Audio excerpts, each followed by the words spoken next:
Kitab Undang-Undang Hukum Dagang.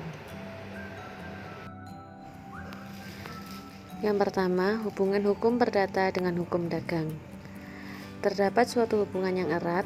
Hal ini dapat dibuktikan dengan adanya pasal 1 dan pasal 15 KUH Dagang. Berdasarkan pasal 1 dan 15 KUHD, Kitab Undang-Undang Hukum Dagang merupakan hukum yang khusus atau lex spesies, dan Kitab Undang-Undang Hukum Perdata sebagai hukum yang bersifat umum atau lex genus.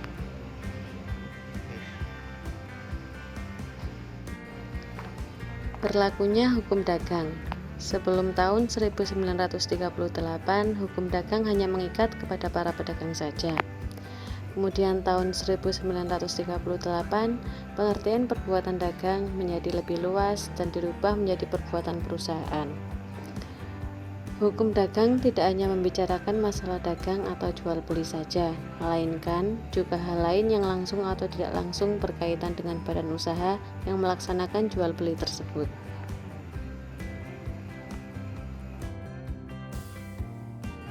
Hubungan pengusaha dan pembantunya.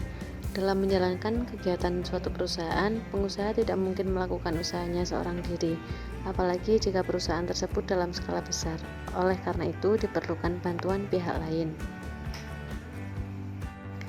Terdapat dua fungsi pembantu perusahaan. Yang pertama, pembantu di dalam perusahaan, di mana hubungan tersebut bersifat subordinasi, yaitu hubungan antara atasan dan bawahan.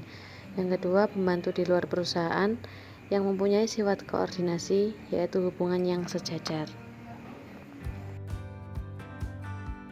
Pengusaha dan kewajibannya. Terdapat dua kewajiban. Yang pertama, membuat pembukuan.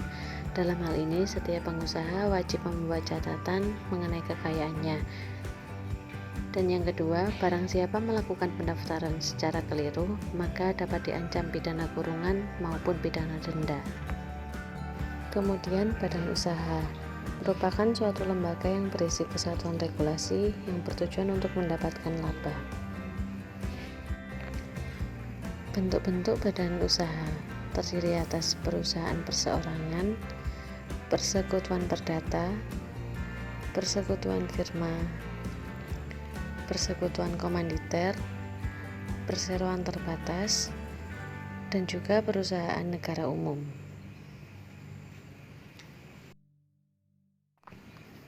Perseroan terbatas dan JV. Yang pertama, ada bentuk perusahaan dan badan hukum. PT adalah badan usaha yang diatur dalam Undang-Undang Nomor 40 Tahun 2007 tentang perseroan terbatas. Sementara JV bukan usaha yang berbadan hukum.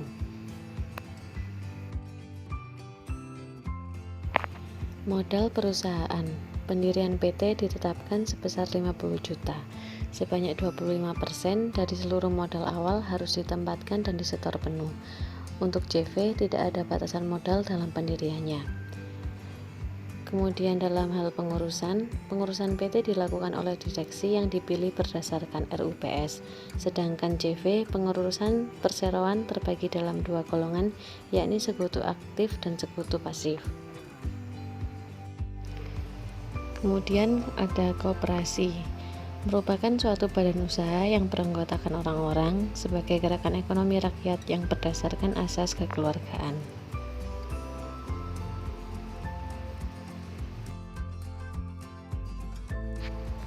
Terdapat beberapa fungsi dan peran koperasi. Yang pertama, membangun dan mengembangkan kemampuan ekonomi anggota dan masyarakat. Yang kedua, berperan serta secara aktif dalam upaya mempertinggi kualitas hidup masyarakat. Dan yang ketiga, berusaha untuk mengembangkan perekonomian nasional yang merupakan usaha bersama. Struktur organisasi dalam koperasi. Yang pertama, ada rapat anggota. Rapat anggota merupakan pemegang kekuasaan tertinggi dalam koperasi. Kemudian pengurus.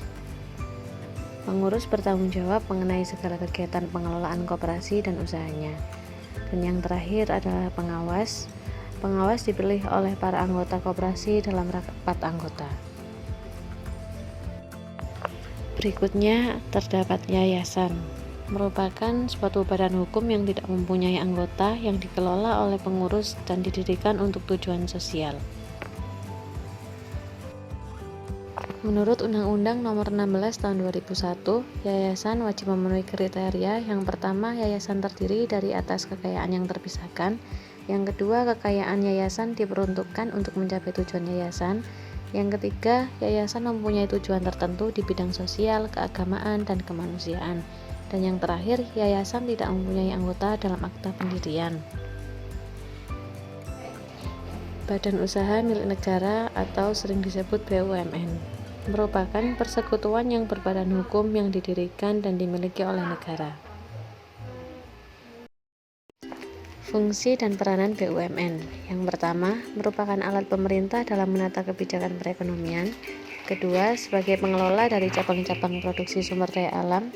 Ketiga, sebagai penyedia layanan dalam kebutuhan masyarakat. Keempat, sebagai penghasil barang dan jasa. Dan yang kelima, penghasil devisa negara.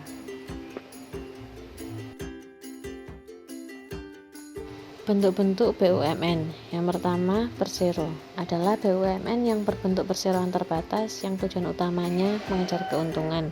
Contohnya PT KAI, PT Pertamina.